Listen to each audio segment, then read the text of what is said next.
اور جو لوگ اللہ کے علاوہ مختلف معبودان باطل سے محبت کرتے ہیں اور ان کی محبت بہت زیادہ شدت اختیار کی گئی، اس کی نفی فرمانے کے بعد جو اہل ایمان کا اپنے رب کے ساتھ رشتہ محبت ہے اس کو اجاگر کیا گیا اور بیان فرمایا گیا۔ والذین آمنوا اشد حبا للہ، اور جو اہل ایمان ہیں وہ اللہ سے شدید محبت کرتے ہیں۔ ہماری محبت کا جو مرکز و محور ہے وہ ہمارا مالک و خالق ہے۔ عقلاً بھی ہم سب سے زیادہ اس سے محبت کرنے پہ مجبور ہیں، اور فطرتاً بھی ہماری محبت کا گہرا ربط اسی کی ذات ستودہ صفات سے ہے۔ شرعاً بھی ہمیں اسی کا پابند بنایا گیا ہے، اور اخلاقاً بھی اگر ہم دیکھیں تو ہم اسی سے محبت کریں اور اس کی محبت ہی سب محبتوں پہ غالب ہو۔ اب اگر ان عنوانات کو الگ الگ تفصیل سے بیان کرنا پڑے تو ایک طویل وقت چاہیے، لیکن سادہ لفظوں میں یہی کہ ہم اپنی ماں سے محبت کرتے ہیں، اپنے باپ سے محبت کرتے ہیں، اور ان سے محبت ہماری فطرت اور طبع کا تعلق ہے۔ وہ کوئی سکھائی نہیں جاتی، بلکہ از خود ہماری طبع میں اس کی محبت، والدین کا پیار رکھا گیا ہے۔ کیوں؟ اس لیے کہ ان سے ایک گونا تعلق ہے، وہ ہماری تخلیق کا ذریعہ بنے ہیں، ہماری پیدائش کا سبب بنے ہیں، اس لیے ہم ان سے بہت زیادہ محبت کرتے ہیں اور ان سے بہت زیادہ پیار کرتے ہیں۔ لیکن اللہ جل شانہ سے محبت اس سے کہیں بڑھ کر اس لیے ہے کہ اللہ جل شانہ ہماری تخلیق کا ذریعہ نہیں، بلکہ اللہ جل شانہ ہمارا خالق ہے، اور اس کا جو ہمارے ساتھ ربط ہے، تعلق ہے، وہ ایسا ہے کہ جو سب تعلقات پر غالب ہے، کہ اس نے ہمیں پیدا کیا۔ الذی خلقک فسواک فعدلک فی ای صورۃ ما شاء رکبک، کہ اس نے تمہیں پیدا بھی کیا، تمہیں تسویہ بھی دیا، تمہارے اعضاء کو توازن بھی بخشا، تمہیں عقل و خرد کے نور سے نوازا بھی، اور پھر تمہارے نقش و نگار بھی بنائے، اور تمہاری ضروریات کی اس نے تکمیل بھی فرمائے، اور ہر لحظہ، ہر آن، ہر ساعت اپنی زندگی کے قیام کے لیے، زندگی کے باقی رکھنے کے لیے تم اسی کے محتاج ہو، اور اسی کے خانے کرم پہ تم پلتے ہو۔ تمہاری ساری ضروریات اس کے کرم سے پوری ہوتی ہیں، آکسیجن سے لے کر کے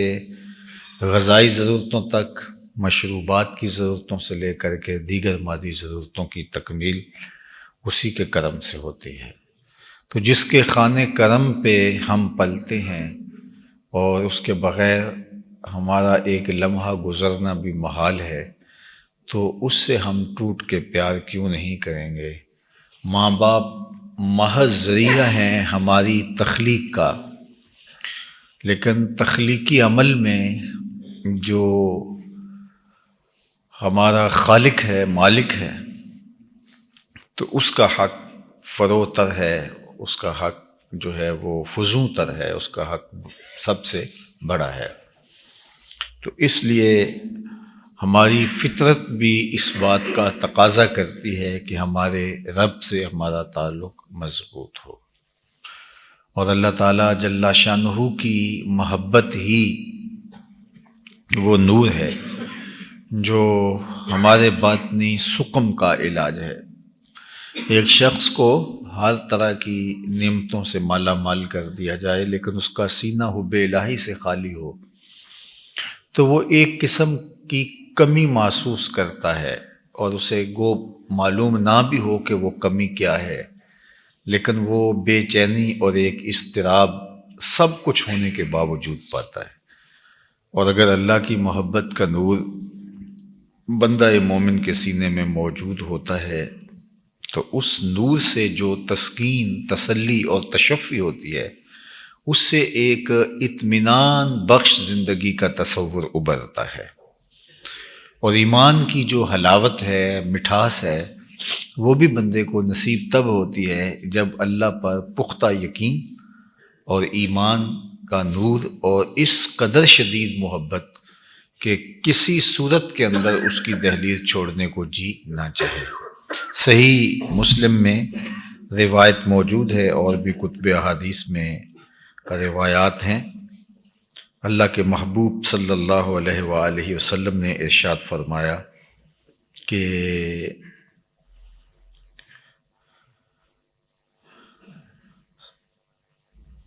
ثلاث من کن فیہ وجد بہن حلاوت الایمان، تین چیزیں ایسی ہیں جس شخص کے اندر موجود ہوں وہ ایمان کی حلاوت پالے گا، ایمان کی مٹھاس۔ ایمان کا ایک ذائقہ ہے اور اس کی ایک کیفیت ہے جو انسان کے اندر اترتی محسوس ہوتی ہے۔ ایک شخص مومن ہے، ایک شخص مومن نہیں ہے، دونوں کی کیفیات الگ الگ ہیں۔ تو ایمان کی جو حلاوت ہے، ایمان کی جو مٹھاس ہے، اس کا ایک خاص ذائقہ ہے جس سے مومن کا باطن خوشگوار رہتا ہے۔ تو وہ اسی کو نصیب ہو پاتا ہے جس کے اندر تین چیزیں موجود ہوں۔ یہ حضرت انس رضی اللہ تعالی عنہ سے مروی صحیح روایت ہے کہ آقا کریم علیہ السلام نے فرمایا ثلاث من کن فیہ وجد بہن حلاوت الایمان، ایمان کی حلاوت، ایمان کا ذائقہ، ایمان کی چاشنی، ایمان کی لذت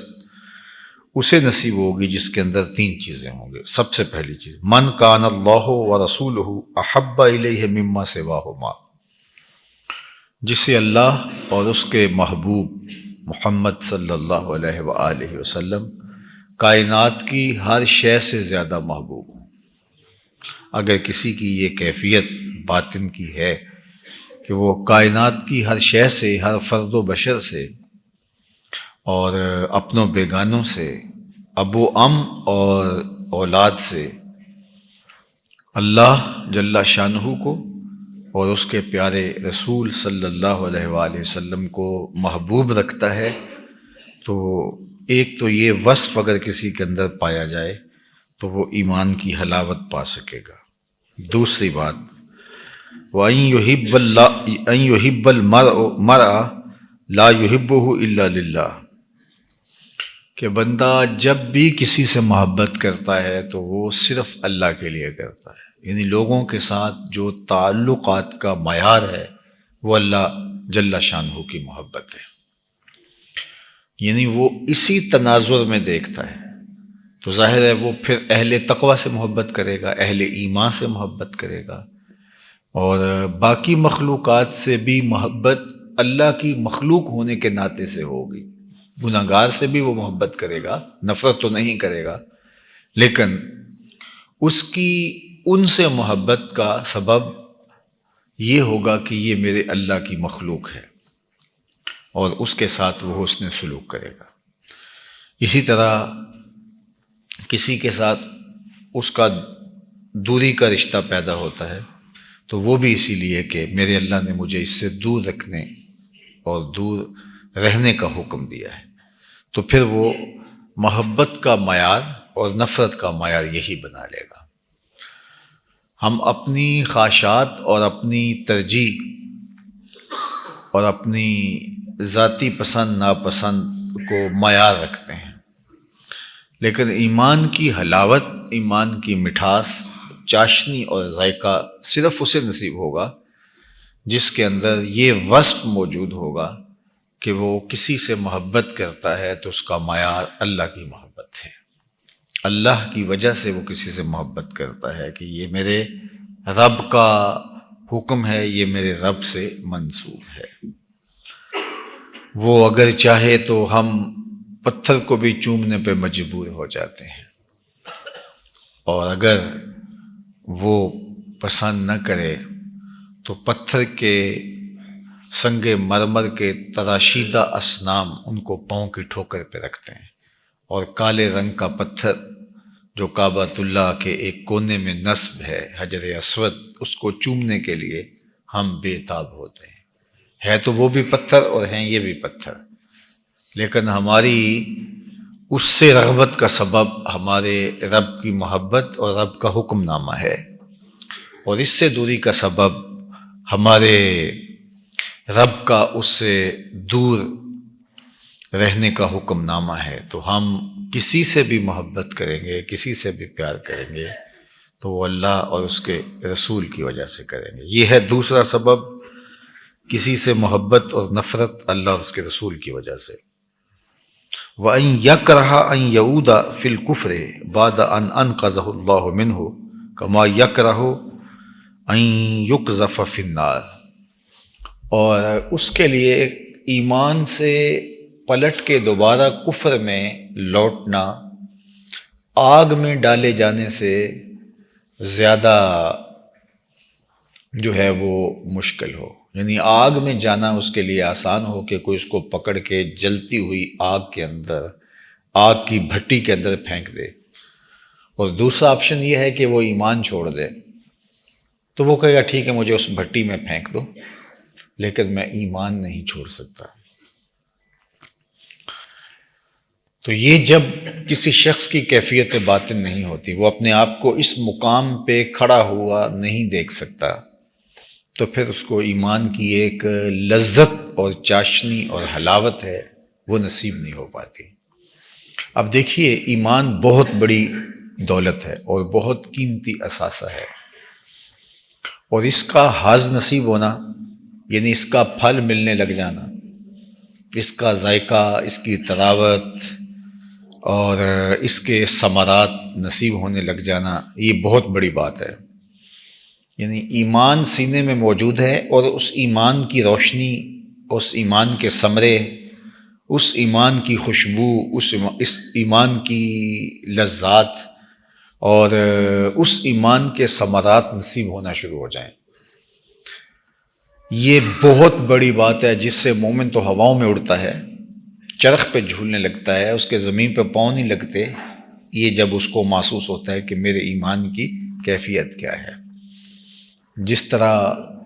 حضرت حارثہ حضور کی خدمت میں حاضر ہوئے تو فرمایا کیف اصبحت، بتاؤ تم نے صبح کس حال میں کی؟ تو انہوں نے کہا حضور میں نے حالت ایمان میں کی ہے۔ تو فرمایا ہر دعوے کی کوئی دلیل ہوتی ہے، تو تمہارا یہ دعویٰ کہ میں نے صبح حالت ایمان میں کی ہے، اس دعوے کی تمہارے پاس دلیل کیا ہے؟ تو حضرت حارثہ نے کہا کہ رأیت عرش ربی بارزاً،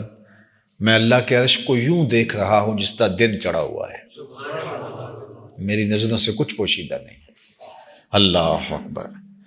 تو یہ ان کی کیفیت تھی۔ تو پھر مومن جب ایمان کی لذات سے بہرہور ہوتا ہے، اس کی کیفیت سے مالا مال ہوتا ہے، اس ایمان کا ثمرہ اس کو ملتا ہے، اس کی لذات اور اس کی حلاوت جو حدیث میں بیان فرمائی گئی ہے اس کو نصیب ہوتی ہے، تو پھر تو وہ ایک ایسے خوشگوار ماحول میں ہوتا ہے، ایسی لذات ہوتی ہے کہ وہ دنیا میں جنت کا مزہ لے رہا ہوتا ہے۔ لیکن یہ اتنا آسان نہیں ہے، اس کے لیے 3 شرطیں رکھی گئی ہیں۔ سب سے پہلی شرط یہ رکھی گئی ہے کہ ایمان کی حلاوت اور لذت اس کو نصیب ہی تب ہوگی جب اس کو اللہ اور اس کے رسول کائنات میں سب سے زیادہ محبوب ہوں گے، اور یہ صرف زبان کا عمل نہیں ہے، یہ اپنے رویے سے اور اپنے طرز زندگی سے ہمیں ثابت کرنا ہوگا۔ اور دوسری بات ارشاد فرمائی کہ اس کے لیے معیار جو ہے وہ اللہ اور اس کے رسول کی محبت ہو، وہ کسی سے بھی محبت کرتا ہو تو اس لیے کہ اللہ جل شانہ نے اس سے محبت کا حکم دیا، یہ رب سے نیڑے ہے، یہ رب سے قربت رکھتا ہے، اور شرعاً اس کی محبت میرے اوپر واجب، لازم، مسنون یا مستحب کی گئی ہے۔ اور تیسری چیز ارشاد فرمائی کہ ایمان اتنا قیمتی سرمایہ ہو اس کے لیے، اتنی متاع بے بہا ہو کہ اس کو دو آپشن دیے جائیں کہ یا ایمان کو چھوڑ دے یا پھر اس جلتی ہوئی آگ کے اندر تجھے پکڑ کے ڈال دیا جائے گا، ان دو میں سے کس کو اختیار کرے گا؟ تو وہ بغیر سوچے سمجھے کہے کہ مجھے آگ میں ڈال دو، میرے لیے یہ آسان ہے، لیکن ایمان چھوڑنا میرے لیے آسان نہیں ہے۔ مجھے اور آپ کو اپنے اندر اتر کر کے دیکھنا ہوگا کیا ہماری یہ کیفیت ہے۔ جو قسم ہے اس کو بھی ایمان کہا گیا ہے، اور ہم تھوڑے سے پیسوں کے لیے یا تھوڑی سی سزا سے بچنے کے لیے اگر قسم اٹھا لیتے ہیں تو پھر اس کا مطلب یہی ہے سیدھا سیدھا کہ ہم نے اپنے ایمان کو بہت کم قیمت پہ فروخت کر دیا۔ جبکہ ایک طرف جلتی ہوئی آگ کی بھٹی ہو اور ایک طرف ایمان، تو مومن ایمان کو محفوظ کر لے گا اور جلتی ہوئی بھٹی کے اندر چھلانگ لگانا اس کے لیے آسان ہوگا۔ اور اگر یہ اس کی کیفیت ہو جائے تو پھر وہ ایمان کی حلاوت، ایمان کی لذت، اس کا حظ، اس کا لطف، اس کا ثمرہ، اس کا نور، اس کی کیفیت محسوس کر سکتا ہے۔ تو اہل ایمان اللہ سے ٹوٹ کر محبت کرتے ہیں، اور ان کے ایمان کی یہی کیفیت ہے اور کیفیت یہی ہونی چاہیے۔ اللہ کے محبوب علیہ السلام کا ایک اور فرمان سنیے جو حضرت ابو ذر غفاری رضی اللہ تعالی عنہ سے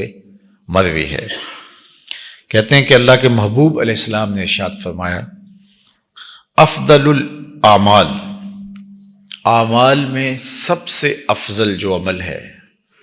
وہ کیا ہے؟ الحب للہ، الحب فی اللہ والبغض فی اللہ، کسی سے محبت بھی اللہ کی خاطر اور کسی سے بغض اور دشمنی بھی اللہ کی خاطر۔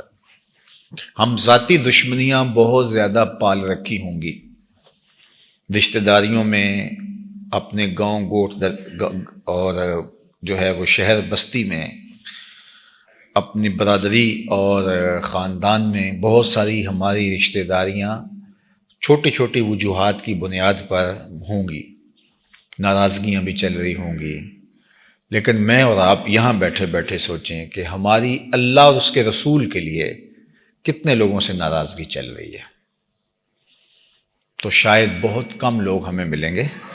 جن سے ہماری ناراضگی کی خالص وجہ اللہ جل شانہ کی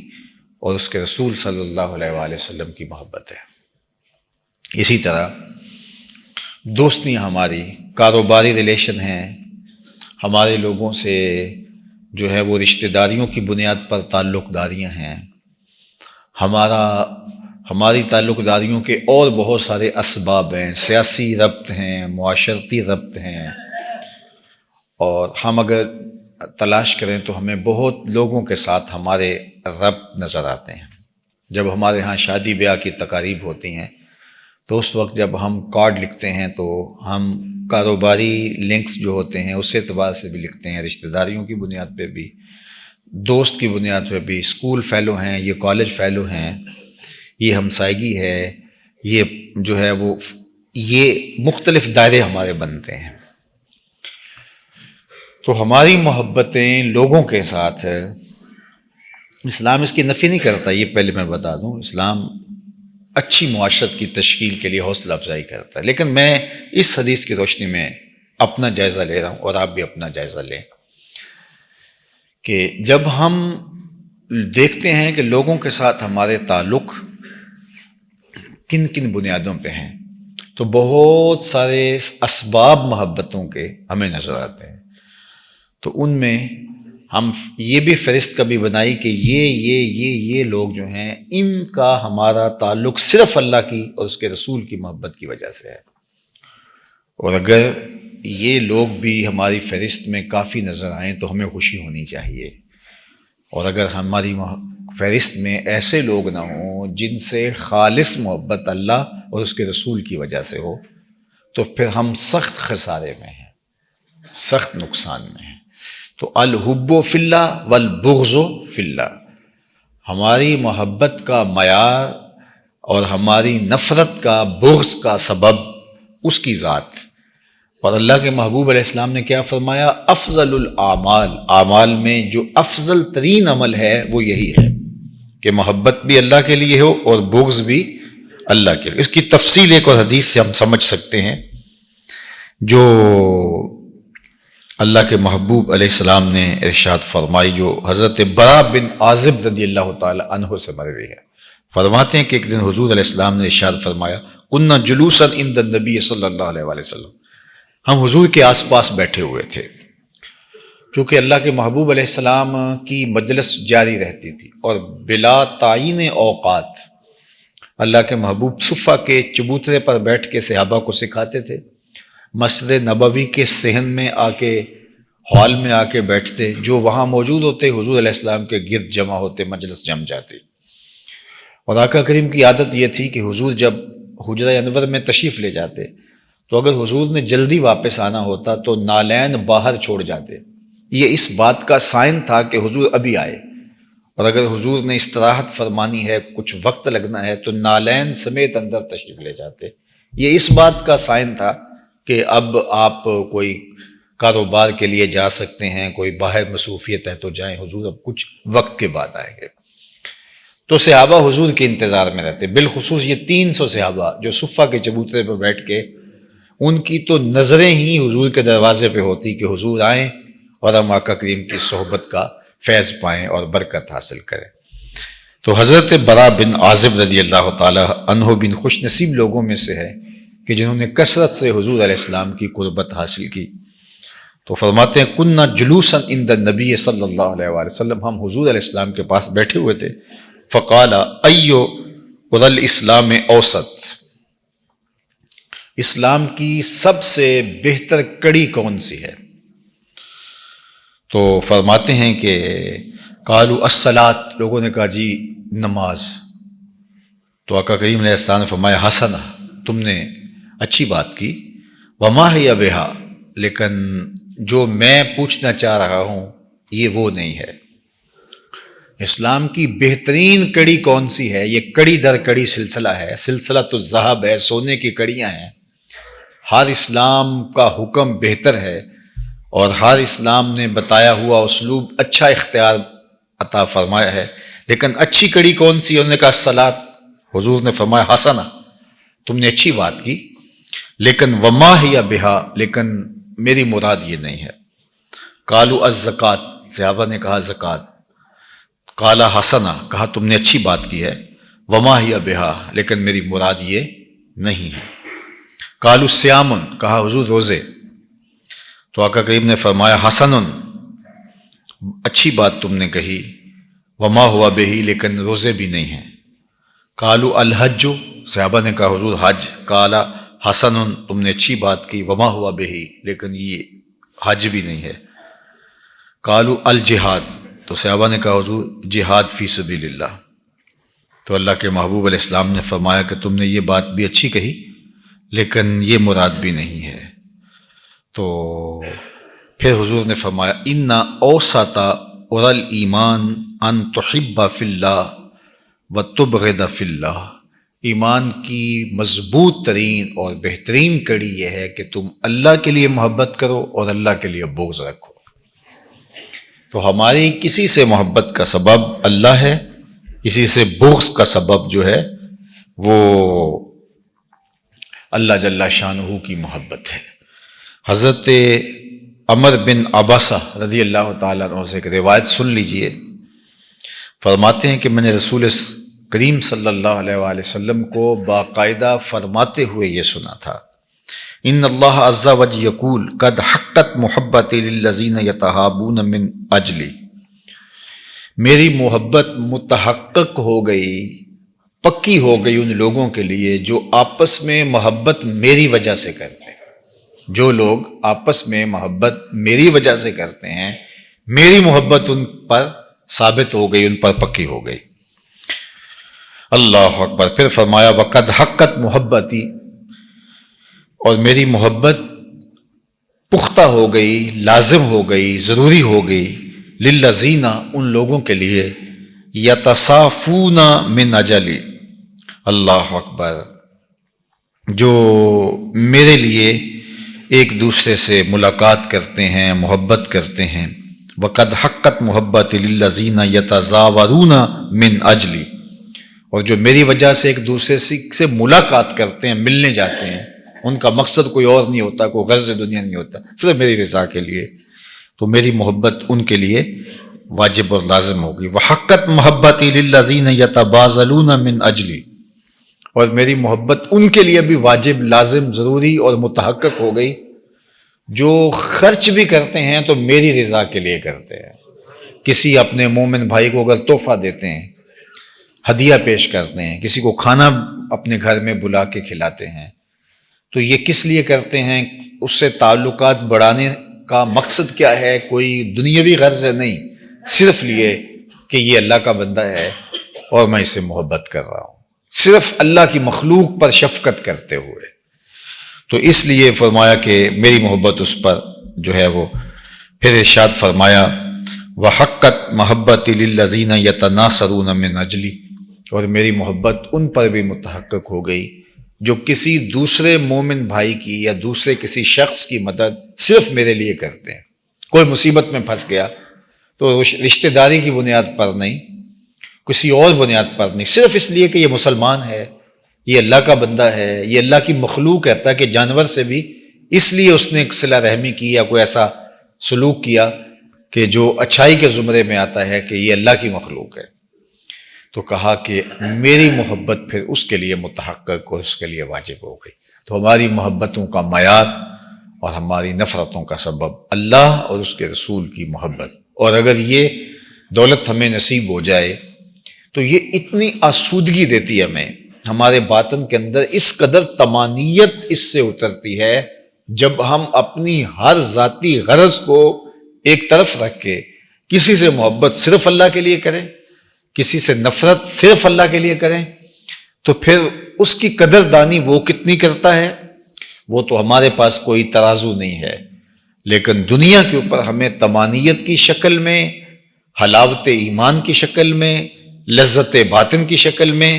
اور کیفیت ایمان کی صورت کے اندر جو ہمیں اس کا صلہ نصیب ہوتا ہے، تو وہ ایک ایسا نور ہے کہ جو اس نور سے متلذذ ہوتا ہے وہی سمجھتا ہے کہ وہ کیا اس کو نصیب ہوا۔ تو اللہ مجھے بھی اور آپ کو بھی اپنی زندگیوں کو بھرپور انداز میں اللہ اس کے رسول کی رضا کے لیے بسر کرنے کی توفیق ارزانی فرمائے، اور ہم اہل ایمان اپنے رب سے بہت محبت کرتے ہیں، ٹوٹ کے محبت کرتے ہیں، اور ہمارے دل رکھے ہی اللہ کی محبت کے لیے ہیں، اور اللہ جل شانہ کی محبت قلب کی زندگی ہے، قلب کی حیات حب الہی ہے، اور اگر اس کو یہ غذا نہ ملے تو یہ دل جو ہے یہ مر جاتا ہے اس چمڑے کے وجود کے اندر، اگر یہ اس کی اللہ کی محبت سے اس کی آبیاری نہ ہو۔ جس طرح کوئی بیج اگر زمین کے اندر آپ نہیں بوتے اور اس کو تھیلے کے اندر آپ نے رکھ دیا تو کچھ عرصہ تو وہ موجود رہے گا، لیکن ایک وقت کے بعد جو ہے وہ ختم ہو جائے گا۔ تو یہ بھی ایک بیج ہے دل، جس طرح اس بیج کے اندر وہ بیج آم کی گٹھلی ہے تو اس کے اندر پتے بھی ہیں، شاخیں بھی ہیں، رس بھی ہے، رنگ بھی ہیں، پھول بھی ہیں، مٹھاس بھی ہے، ذائقے بھی ہیں، اور سب کچھ اس کے اندر رکھا ہے۔ بظاہر گٹھلی چیر کے دیکھیں تو کچھ بھی نہیں ہے، لیکن سب کچھ اس ننھے سے مہین سے بیج میں، جو گلاب کا بیج ہے اس کے اندر خوشبو بھی ہے، اس بیج کے اندر پتیاں بھی ہیں، اس بیج کے اندر شاخیں بھی ہیں، سبز پتے بھی ہیں، سرخ پتیاں بھی ہیں، لیکن پھاڑ کے دیکھیں تو آپ کو کچھ بھی نہیں ملے گا۔ لیکن جب وہ زمین میں رکھیں گے، اگے گا، تو یہ ساری چیزیں ظہور پذیر ہوں گی۔ اس طرح اللہ تعالیٰ نے ہمارے سینے کے اندر جو ہے وہ جو دل رکھا ہے، یہ تخم ہے، اس کو اگر ہم آبیاری اس کی کرتے ہیں اور اللہ کی محبت کی کونپلیں اس سے پھوٹتی ہیں تو پھر اس کو برگ و بار نصیب ہوتا ہے، اس کو پھل نصیب ہوتا ہے، ورنہ یہ چمڑے کے تھیلے کے اندر پڑا پڑا ایک دن مر جاتا ہے اور اس کے بعد یہ کسی کام کا نہیں رہتا۔ تو اس بیج کو ہم جو ہے وہ اس کی کاشت کریں اور اللہ کی محبت کا پانی اس کو دیں، اور پھر یہ جب اگے گا تو اس کی خوشبو سے، اس کی مہک سے مشام ہستی معطر ہوں گے، اور ایمان کی فصلیں لہلہائیں گی، تقوی کے پھول کھلیں گے، اور اس کا ثمرہ اللہ تعالیٰ دنیا اور آخرت میں عطا فرمائے گا۔